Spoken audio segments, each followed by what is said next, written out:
அண்ணே அண்ணே அண்ணே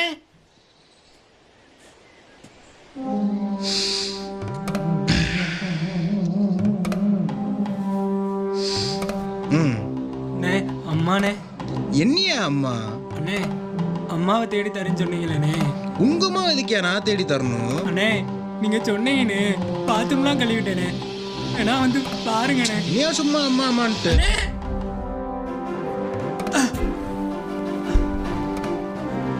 நானே கிடைச்ச வரைக்கும் அவனை வேலை வாங்கணும், நீ என்ன வேலை வாங்குறியாக்கும்? போட. மா மா மா